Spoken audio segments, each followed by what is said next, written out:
ദൈവതിരുനാമത്തിന് മഹത്വം ഉണ്ടാകട്ടെ. ഒരിക്കൽ കൂടെ അനുഗ്രഹിക്കപ്പെട്ട ദൈവമക്കളുമായി ദൈവവചനത്തിൻ്റെ വലയത്തിലായിരിക്കാൻ സ്വർഗത്തിലെ ദൈവം തന്നിട്ടുള്ള വലിയ സാവകാശത്തിനായി ഞാൻ ദൈവത്തെ സ്തുതിക്കുകയാണ്. വേദപുസ്തകത്തിൽ നിന്ന് ഒരു വ്യക്തിയെ നമുക്കെല്ലാം കാണാപ്പാടം അറിയാമായിരിക്കുന്ന, നമ്മളെല്ലാം മനസ്സിലാക്കിയിട്ടുള്ള, ധാരാളം പ്രാവശ്യം ആവർത്തിച്ച് പറയുന്ന ഒരു വ്യക്തി ദാവീദ്. ദാവീദിൻ്റെ ജീവിതത്തിൽ നിന്ന് ചില കാര്യങ്ങൾ, ദാവീദിൻ്റെ ചില സവിശേഷതകൾ നമ്മുടെ ജീവിതത്തോട് ബന്ധപ്പെട്ട് പഠിക്കുന്നത് നന്നായിരിക്കും. ദൈവവചനം ഒരു പ്രസംഗമായിട്ടല്ല, ദൈവവചനം ദൈവമക്കൾ ഒരു ക്ലാസ് പോലെ പഠിച്ച് മനസ്സിലാക്കണം.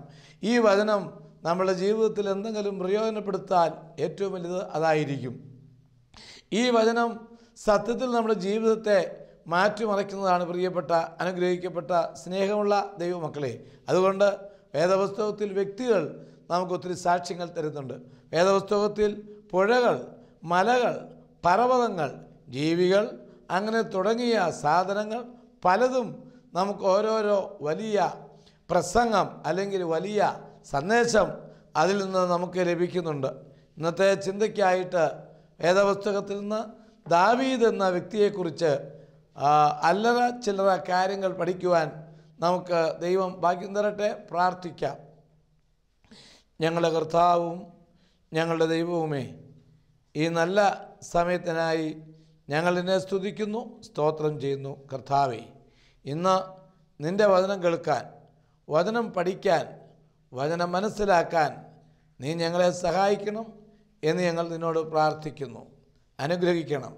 ഓരോ വ്യക്തിക്കും ഇത് കേട്ടുകൊണ്ടിരിക്കുമ്പോൾ, ഇതിൽ സംബന്ധിക്കുമ്പോൾ ജീവിതത്തിൽ ധൈര്യം വന്ന്, സമാധാനം വന്ന്, സ്വസ്ഥത വരാൻ നീ സഹായിക്കണമേ എന്ന് ഞങ്ങൾ നിന്നോട് പ്രാർത്ഥിക്കുന്നു.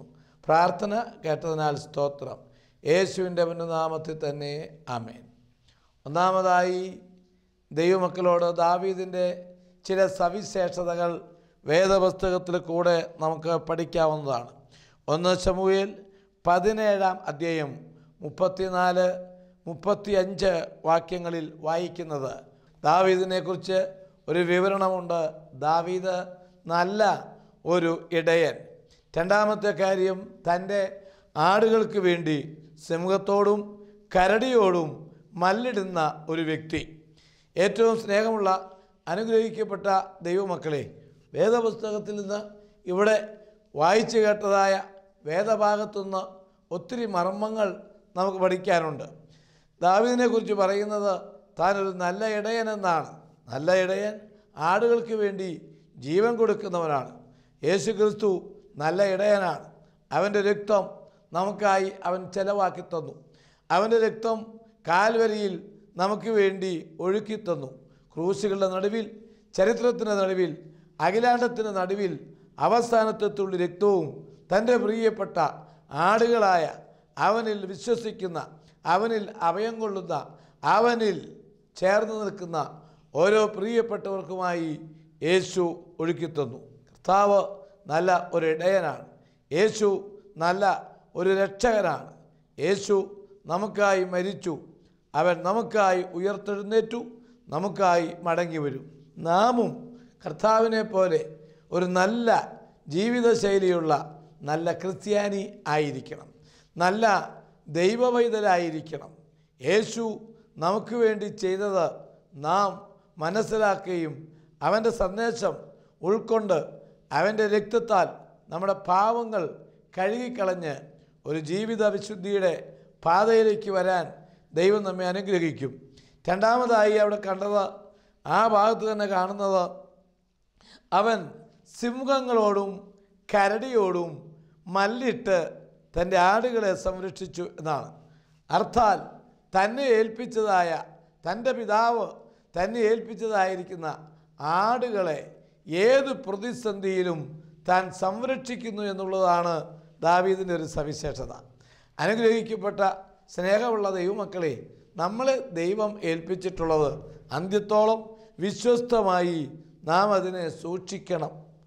കർത്താവ് നമുക്ക് തന്നിട്ടുള്ള സന്ദേശം, നമുക്ക് തന്നിട്ടുള്ള ഉൾക്കാഴ്ച ഏത് സിംഹത്തോടും ഏത് കരടിയോടും മല്ലിട്ടിട്ടായാലും ഏത് പ്രതിസന്ധിയെയും തരണം ചെയ്തിട്ടായാലും അന്ത്യത്തോളം നിങ്ങൾ നിങ്ങളുടെ വിശ്വാസം കാത്തു സൂക്ഷിക്കണം, അതിനെ സംരക്ഷിക്കണം, അതിനെ ജീവിപ്പിക്കണം.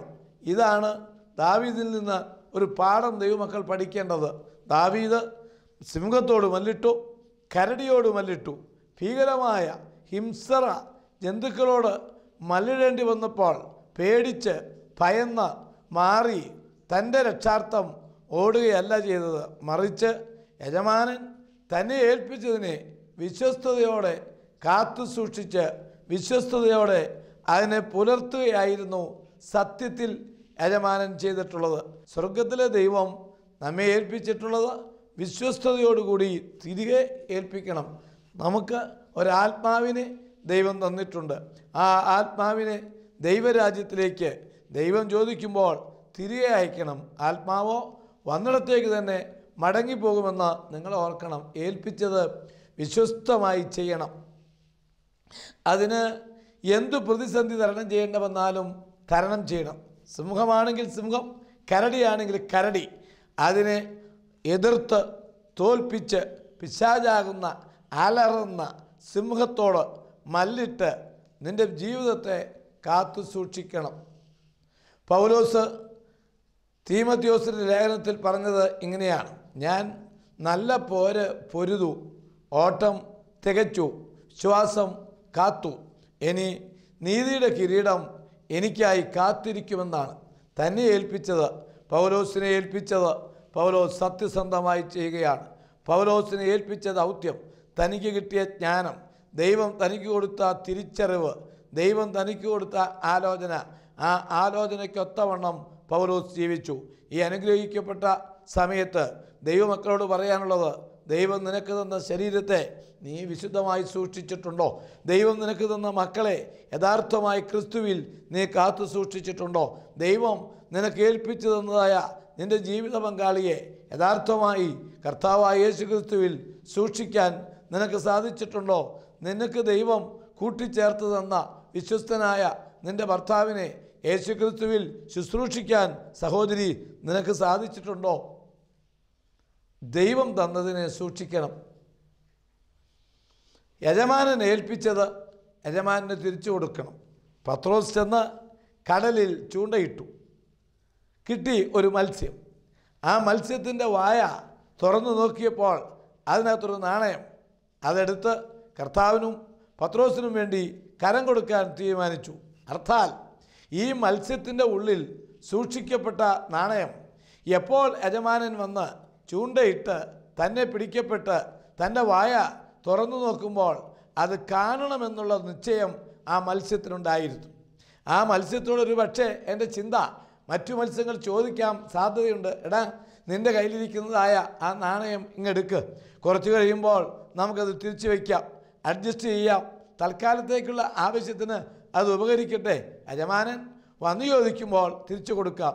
ആ മത്സ്യം പറഞ്ഞു കാണും, ഇല്ല ഇല്ല ഇല്ല, എൻ്റെ യജമാനൻ എപ്പോൾ വരുമെന്ന് എനിക്ക് നിശ്ചയം പോരാ, എപ്പോൾ വന്നാലും തിരികെ കൊടുക്കണ്ടേ, ഏത് സമയത്ത് വന്നാലും തിരിച്ചേൽപ്പിക്കണം, അതെനിക്ക് നിർബന്ധമാണ്. അതുകൊണ്ട് ഒരു കാരണവശാലും എന്നെ ഏൽപ്പിച്ചതായ എനിക്ക് തന്നിട്ടുള്ളതായിരിക്കുന്ന ആ നാണയം ഞാൻ നഷ്ടപ്പെടുത്തി കളയുകയില്ല. അനുഗ്രഹിക്കപ്പെട്ട ദൈവമക്കളെ, സ്നേഹമുള്ള ദൈവമക്കളെ, നിൻ്റെ ദൈവം നിന്നെ ഏൽപ്പിച്ചിട്ടുള്ളത് നീ വിശ്വസ്തമായി കൈകാര്യം ചെയ്തു കൊള്ളണം. കൂട്ടുകാർ, സുഹൃത്തുക്കൾ, ചുറ്റുപാടുകൾ പല സംഭവം പറഞ്ഞ് നിന്നെ വശീകരിക്കും. നോമ്പ് വീടിലല്ലേ, ഒരു ഗ്ലാസ് കുടിച്ചു നോക്കാം, അത് കുഴപ്പമില്ല, നല്ല തണുപ്പാണ്, ഒന്ന് വലിക്കാം. ഒത്തിരി അഡ്ജസ്റ്റ്മെൻറ്റ്, ഒത്തിരി പ്രലോഭനങ്ങൾ ദൈവമക്കൾക്ക് ലഭിക്കുമ്പോഴും ദൈവമക്കൾ ഓർക്കണം, നിങ്ങൾ ദൈവവൈതലാണ്. നിങ്ങൾക്ക് ദൈവം തന്നിട്ടുള്ള കാഴ്ചപ്പാട്, നിങ്ങൾക്ക് ദൈവം തന്നിട്ടുള്ള അനുഗ്രഹം, നിങ്ങൾക്ക് ദൈവം തന്നിട്ടുള്ള നിശ്ചയമായും സൂക്ഷിക്കണം. പൊത്തിഫറിൻ്റെ ഭാര്യ യോസേപ്പിനോട് പറഞ്ഞു, സാരമില്ല, എൻ്റെ കൂടെ ശയിക്കണം എന്ന്. പക്ഷെ എന്താണ് യോസേപ്പ് പറഞ്ഞത്? ഈ വീട്ടിൽ ഇവിടുത്തെ എല്ലാ കാര്യങ്ങളും യജമാനൻ എന്നെ ഏൽപ്പിച്ചിട്ടുണ്ട്, അതെല്ലാം ഞാൻ ഭംഗിയായി കൈകാര്യം ചെയ്യുന്നുണ്ട്, പക്ഷേ നിന്നെ മാത്രം എന്നെ ഏൽപ്പിച്ചിട്ടില്ല, ഞാൻ നിന്നെ തൊടുകയില്ല. ഇവിടെയാണ് സത്യം. ഇതാണ് ദൈവമക്കൾ ചെയ്യേണ്ടത്. യഥാർത്ഥത്തിൽ ഇതാണ് ഒരു ദൈവമക്കളുടെ ദൗത്യം. നിങ്ങളെ ഏൽപ്പിച്ചതേ നിങ്ങൾ ചെയ്യാവൂ. നിങ്ങൾ ഏൽപ്പിക്കാത്തത് നിങ്ങൾ ചെയ്യരുത്. സുബോധമില്ലാത്ത മദ്യപാനം, സുബോധമില്ലാത്ത ലഹരി വസ്തുക്കൾ കൊണ്ട് നിങ്ങളുടെ ബോധം നിങ്ങൾ നഷ്ടപ്പെടുത്തി കളയരുത്. നിങ്ങളുടെ ശരീരം ദൈവത്തിന് പ്രിയങ്കരമാണ്. അപ്പോസ്തലനായ പൗലോസ് റോമാലേഖനം എഴുതിയപ്പോൾ 12-ാം അധ്യായത്തിൽ വിളിച്ചു പറഞ്ഞു, സഹോദരന്മാരെ, ദൈവത്തിന് മനസ്സിൽ ഓർപ്പിച്ച് ഞാൻ നിങ്ങളോട് പറയുന്നത്, നിങ്ങൾ ബുദ്ധിയുള്ള ആരാധനയായി നിങ്ങളുടെ ശരീരങ്ങളെ ജീവനും വിശുദ്ധിയും യഹോവയ്ക്ക് പ്രസാദവുമുള്ള യാഗമായി സമർപ്പിക്കണം. നമ്മുടെ ശരീരം ദൈവത്തിന് യാഗമായി സമർപ്പിക്കാനുള്ളതാണ്. നമ്മുടെ ശരീരം മദ്യത്തിനും മയക്കുമരുന്നിനും ഉപയോഗിക്കാനുള്ളതല്ല. നമ്മുടെ വായ പൊട്ടവാക്ക്, കളിച്ചല്ല് ഇതൊക്കെ പറഞ്ഞ് കൃപ നഷ്ടപ്പെടുത്താനുള്ളതല്ല. മുർക്കാന്തുപ്പലം ശേഖരിച്ചു വയ്ക്കാനുള്ള ഒരു കോളാമ്പിയുമല്ല നമ്മുടെ വായ. അതറിഞ്ഞിരിക്കണം. നമ്മുടെ കണ്ണ് മദ്യപിച്ച് കറങ്ങാനുള്ളതല്ല. നമ്മുടെ കണ്ണ് സ്വർഗത്തിലേക്ക് നോക്കി ദൈവത്തെ സ്തുതിച്ച് ദൈവത്തെ തിരിച്ചറിയാനുള്ളതാണ്. നമ്മുടെ കാൽ ദുഷ്ടന്മാരുടെ ആലോചന പ്രകാരം നടക്കാനുള്ളതല്ല. നമ്മുടെ ശരീരം പരിഹാസികളുടെ ഇരിപ്പിടത്തിൽ ഇരിക്കാനുള്ളതുമല്ല. തിരിച്ചറിവുണ്ടാകണം. ദൈവം നമുക്ക് തന്ന മക്കളെ തോന്നിയതുപോലെ വളർത്താനല്ല, മറിച്ച് അവൻ്റെ വചനാനുസൃതം അവന് പ്രിയങ്കരനായി തീരത്തക്കവണ്ണം വളർത്തിക്കൊണ്ടുവരണം. നമുക്ക് ലഭിച്ച അനുഗ്രഹം അത് അനുഗ്രഹത്തിനായി തന്നെ ചെലവിടണം. നമുക്ക് ദൈവം സാമ്പത്തികം തന്നിട്ടുണ്ടെങ്കിൽ ആ ദൈവം തന്ന സാമ്പത്തികം ദൈവവേലയ്ക്കൊത്തവണ്ണം ചെലവിടാനുള്ളതാണ്. അനുഗ്രഹിക്കപ്പെട്ടവരെ ആർത്തിയോടെ എടുക്കാനുള്ളതല്ല. ദൈവം തരുന്നതുപോലെ ചെയ്യാനുള്ളതാണ്. മരുഭൂമിയിൽ ഇടങ്ങഴി മന്ന പറക്കിയാൽ മതി. 3 ഇടങ്ങഴി പറക്കേണ്ട കാര്യമില്ല. 5 ഇടങ്ങഴി എടുക്കേണ്ട കാര്യമില്ല. എന്താണോ ദൈവം കൽപ്പിച്ചത് അങ്ങനെ ചെയ്യണം. കൽപ്പിക്കാത്തത് ചെയ്തിട്ട് മന്ന പൂത്തുപോയി ഉപയോഗശൂന്യമായി മക്കളെ ആവശ്യം കൂടാതെ കോലാഹലത്തിൽ വളർത്തുന്ന ഏതെങ്കിലും അപ്പനും അമ്മയും എന്നെ കേൾക്കുന്നെങ്കിൽ വിനയത്തോടെ ഞാൻ പറയുന്നു, യേശുക്രിസ്തുവിൽ അവരെ വളർത്തുക, ക്രിസ്തു യേശുവിൽ അവരെ സഹായിക്കുക, അവരെ യേശുക്രിസ്തുവിന് സമർപ്പിക്കുക. അതിനായിട്ടാണ് നിനക്ക് മക്കളെ ദൈവം തന്നിരിക്കുന്നത്. ആടുകളെ മോശയെ ഏൽപ്പിച്ചത് സിംഹങ്ങളുണ്ടാകുമെന്നും കരടിയുണ്ടാകുമെന്നും അവൻ അപ്പൻ അറിയാമായിരുന്നു. അനുഗ്രഹിക്കപ്പെട്ടവരെ, ദാവീദിനെ ഏൽപ്പിച്ചതും അങ്ങനെ തന്നെയാണ്. പ്രതികൂലങ്ങളുണ്ട്, പ്രതിസന്ധികളുണ്ട്. പ്രതിസന്ധിയുടെ നടുവിൽ, പ്രതികൂലങ്ങളുടെ നടുവിൽ നീ നിന്നെ തന്നെ സൂക്ഷിക്കണം. നീ നിന്നെ തന്നെ കരുതണം. നീയൊരു ദൈവവൈതലാണ്, നീയൊരു ദൈവദാസനാണ്. നിൻ്റെ ഭക്ഷണം വേറെയാണ്, നിൻ്റെ പാർപ്പിടത്തിന് വ്യത്യാസമുണ്ട്. തനിയെ പാർക്കുന്ന സഭ എന്നാണ് മരുഭൂമിയെ സഭയെക്കുറിച്ച് വേദപുസ്തകം പറയുന്നത്. വേർപാട് പാലിക്കുന്ന ദൈവമക്കൾ വാക്കുകൾ വേർപാടുള്ളതായിരിക്കണം, വാക്കുകൾ വിശുദ്ധിയുള്ളതായിരിക്കണം. അർത്ഥാൽ നിന്നെ ഏൽപ്പിച്ചത് തിരികെ കൊടുക്കണം ദൈവത്തിന്. നിൻ്റെ ആത്മാവ് ദൈവത്തിന് പ്രിയങ്കരമാണ്, തിരികെ കൊടുക്കണം. നിൻ്റെ ശരീരം വിശുദ്ധമായിട്ടുള്ളതാണ്, അത് അശുദ്ധീകരിച്ച് നഷ്ടപ്പെടുത്തി കളയരുത്. കാരണം നിങ്ങൾ ദൈവത്തിൻ്റെ ആലയമാണ്. നിങ്ങളിൽ ദൈവത്തിൻ്റെ ആത്മാവ് വസിക്കുന്നുവെന്ന് നിങ്ങൾ തിരിച്ചറിയണം. എൻ്റെ മന്ദിരത്തെ നശിപ്പിക്കുന്നവനെ ഞാൻ നശിപ്പിക്കും എന്ന് ദൈവം കൽപ്പിച്ചിട്ടുണ്ട്. വാത്സല്യമുള്ള അനുഗ്രഹിക്കപ്പെട്ട ദൈവമക്കളെ, ഒന്നാമത്തെ ചിന്ത, ദാവീദ് ഒരു നല്ല ഇടയൻ. അവൻ സിംഹത്തോടും കരടിയോടും പടപൊരുതി തന്നെ ഏൽപ്പിച്ചതിന് വിശ്വസ്തയോടെ കാത്തു സൂക്ഷിച്ചു. പ്രതിസന്ധിയുടെ നടുവിലും സിംഹങ്ങളുടെ നടുവിലും ഘോരമായ തടസ്സങ്ങൾ നേരിട്ടാലും ആഴത്തിനോ ഉയരത്തിനോ വന്നതിനോ വരാനുള്ളതിനോ ഈ സ്നേഹത്തിൽ നിന്നും എന്നെ അകറ്റാൻ സാധ്യമല്ല, ഈ വിശ്വാസത്തിൽ നിന്നും എന്നെ തള്ളിക്കളയാൻ സാധ്യമല്ല എന്ന ഒരുറച്ച വിശ്വാസം നമുക്കുണ്ടാകണം. കരടി വന്നപ്പോൾ, സിംഹം വന്നപ്പോൾ വേണമെങ്കിൽ ദാവീദിന് മാറി നിൽക്കാമായിരുന്നു. പക്ഷേ അവൻ്റെ ഉള്ളിൻ്റെ ഉള്ളിൽ അവനെ ഏൽപ്പിച്ച ഉത്തരവാദിത്വം, അവനെ ഏൽപ്പിച്ച ആടുകൾ, അതിന് കേടുവരുത്തരുത്, നമ്മുടെ വിശ്വാസത്തിന് കേടുവരുത്തരുത്, നമ്മുടെ ജീവിത വിശുദ്ധിക്ക് ഭംഗമുണ്ടാകരുത്, നമ്മുടെ പ്രാർത്ഥനയ്ക്ക് തടസ്സമുണ്ടാകരുത്, നാം ആരാണെന്നുള്ള ബോധ്യം നഷ്ടപ്പെട്ടു പോകരുത്. നിങ്ങളോ അപ്പാ പിതാവേ എന്ന പുത്രത്വത്തിൻ്റെ ആത്മാവിലുള്ള ദൈവമക്കളാണ്. കാൺമീൻ, നാം ദൈവമക്കൾ, സാക്ഷ്യമുള്ളവരാണ്, ജീവിത വിശുദ്ധിയുള്ളവരാണ്. നമുക്കൊരു മേൽവിലാസം ഉണ്ടായിരിക്കണം, സൂക്ഷിക്കണം. യോന എന്തൊക്കെ ലംഘനം ചെയ്തെങ്കിലും അവൻ അവൻ്റെ മനസ്സാക്ഷിയിൽ പറഞ്ഞു, ഞാനൊരു എബ്രായൻ, കരയും കടലും ഉണ്ടാക്കിയ ദൈവത്തെ രാവും പകലും ഭജിച്ചു വരുന്നവൻ, സ്തുതിച്ചു വരുന്നവൻ. നമ്മുടെ അഡ്രസ്സ് അതായിരിക്കണം. ഈ ഒരു സാക്ഷ്യം ക്രിസ്ത്യാനിക്ക് ആവശ്യമാണ്. ഈ ഒരു സാക്ഷ്യം അപ്പൻ ആവശ്യമാണ്. വീട്ടിലെ അപ്പൻ വിചാരിക്കണം, ഞാൻ ഈ വീട്ടിലെ പിതാവാണ്, ഞാൻ ഈ വീട്ടിലെ ഉടമയാണ്, ഞാൻ ഈ വീട്ടിൽ ലീഡറാണ്. എൻ്റെ മക്കളെ, എൻ്റെ ഭാര്യയെ, എൻ്റെ പ്രിയപ്പെട്ടവരെ യഹോവയിൽ വളർത്താനുള്ള ഉത്തരവാദിത്വം എനിക്കുണ്ട്. ഞാൻ ഈ വീട്ടിലെ നാഥയാണ്. എൻ്റെ ഭർത്താവിനെയും എൻ്റെ കുഞ്ഞുങ്ങളെയും യേശു ക്രിസ്തുവിൽ വളർത്തണം. ഭക്ഷണം കൊടുത്തതുകൊണ്ടായില്ല, പാർപ്പിടം കൊടുത്തുകൊണ്ടായില്ല, കർത്താവിനെ കൊടുക്കണം, വചനം കൊടുക്കണം, അല്ലെങ്കിൽ അവസാനം ദുഃഖിക്കേണ്ട വരും. ഒന്നാമത്തെ പ്രത്യേകത, ദാവീദ് തന്നെ ഏൽപ്പിച്ചതിനെ തിരികെ കൊടുത്തു. 1 ശമൂവേൽ 18-ാം അധ്യായം 1 മുതൽ 13 വരെയുള്ള വാക്യങ്ങൾ വായിക്കുമ്പോൾ അവിടെയും പ്രിയപ്പെട്ട ദാവീദിന് ഒരു സാക്ഷ്യം ഉണ്ട്. അവൻ ആത്മാർത്ഥമായ ഒരു സ്നേഹിതനാണ്. യോനാഥാനെ അളവ് കൂടാതെ സ്നേഹിച്ച ഒരു വ്യക്തിയായിരുന്നു ദാവീദ്. അപ്പോൾ ദാവീദിൻ്റെ രണ്ടാമത്തെ സവിശേഷത, ഒരു സിൻസിയർ മാൻ, ഒരു സിൻസിയർ ഫ്രണ്ട്, ആത്മാർത്ഥതയുള്ള സ്നേഹിതൻ. സ്നേഹിതന്മാർ ഒത്തിരിയുണ്ട്, ആത്മാർത്ഥതയുള്ളവർ ചുരുക്കമാണ്. ഒത്തിരി പേർ സ്നേഹിതന്മാരാണെന്ന് നടിക്കും. ഒത്തിരി പേര് ഞാൻ വലിയ സ്നേഹമാണ് എനിക്ക് നിന്നോടൊന്ന് പറയും. പത്രത്തിലൊക്കെ വായിക്കുന്നത് പോലെ കാര്യം കഴിയുമ്പോൾ സ്നേഹം മരിച്ചു വീഴും. അതല്ല ഒരു ദൈവമക്കളുടെ സ്നേഹം. ദൈവം പറഞ്ഞു, ഞാൻ സ്നേഹമാകുന്നു, ദൈവം സ്നേഹമാകുന്നു.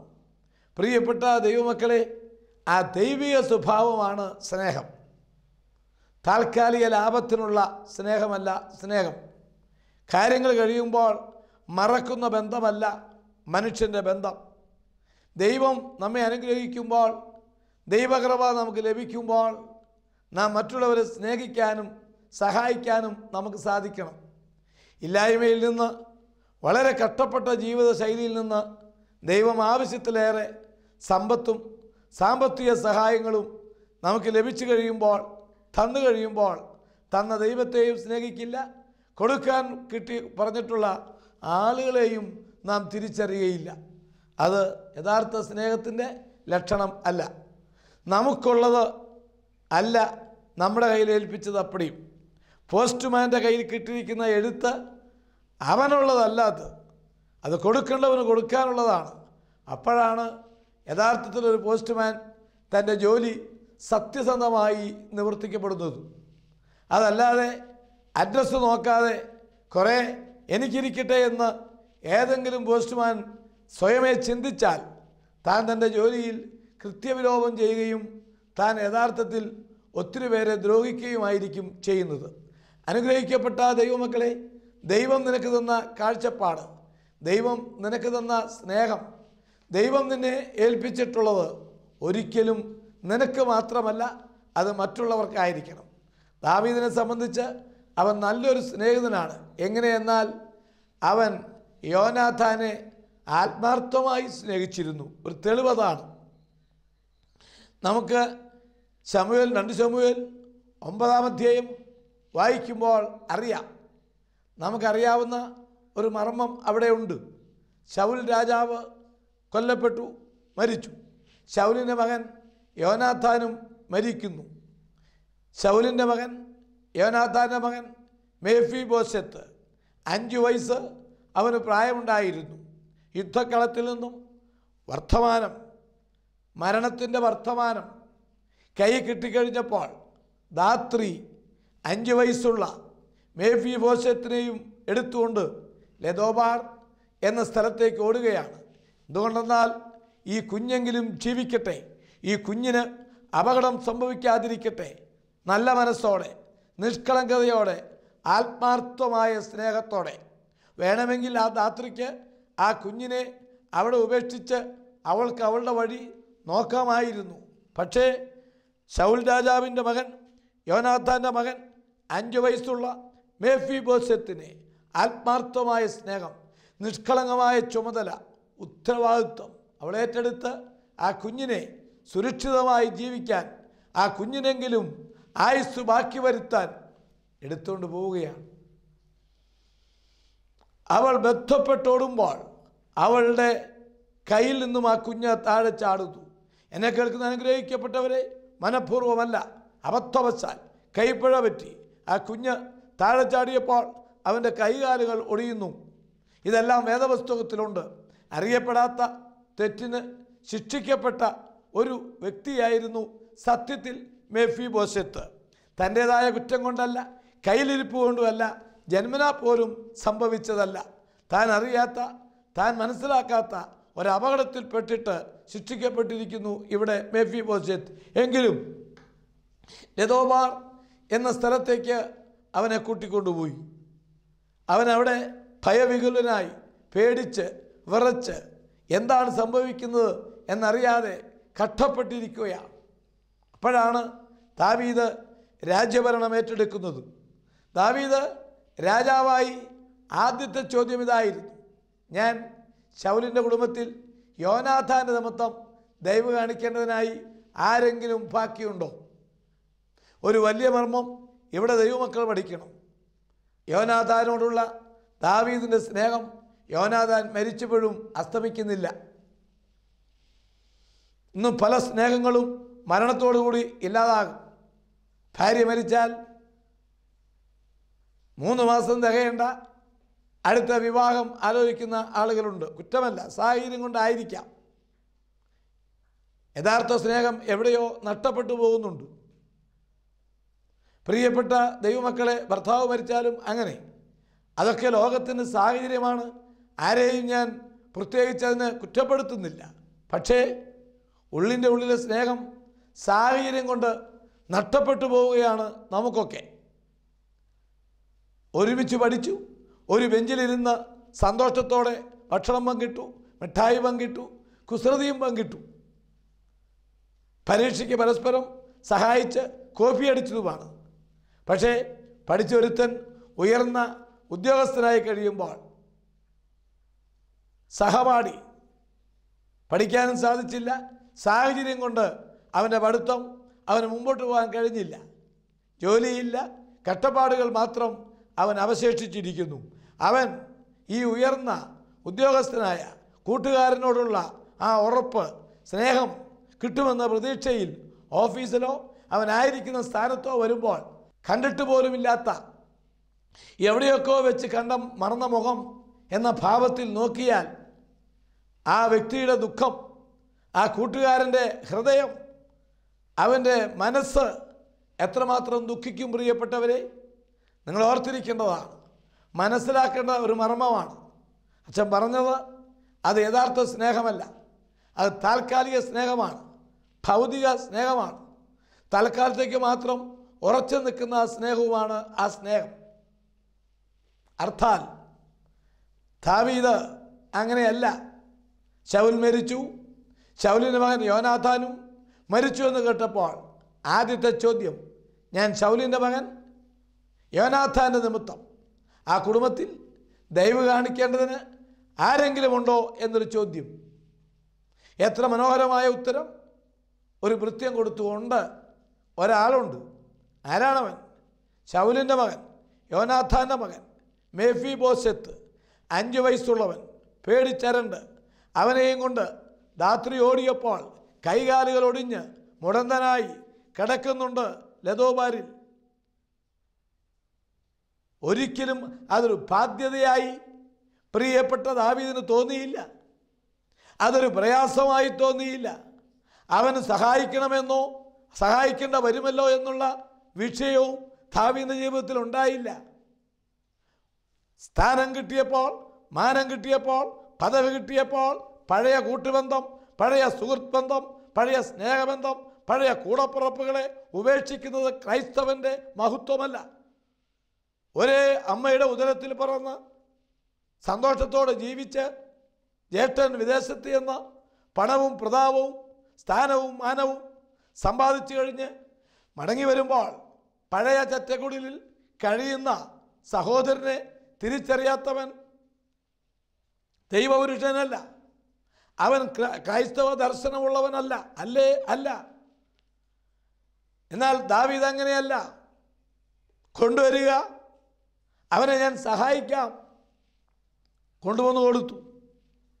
കൈകാലൊടിഞ്ഞ മേഫിബോശെത്ത്, മുടന്തനായ മേഫിബോശെത്ത് ദാവീദിൻ്റെ മുഖത്ത് കാലിലേക്ക് വീണിട്ട് അവൻ പറഞ്ഞൊരു വാചകം, തിരുമേനി മഹാരാജാവേ, ഞാൻ ചത്ത നായ പോലെ കിടക്കുന്ന ഒരാളാണ്. എനിക്ക് ജീവനുണ്ടായിരുന്നില്ല, അഥവാ എനിക്ക് എഴുന്നേറ്റ് നിൽക്കാൻ പറ്റുന്നില്ല, എനിക്ക് അങ്ങയുടെ മുമ്പിൽ കൈകൂപ്പാൻ പറ്റുന്നില്ല. I am lying as a dead dog. ചത്ത നായ പോലെ ഞാൻ കിടക്കുകയാണ്.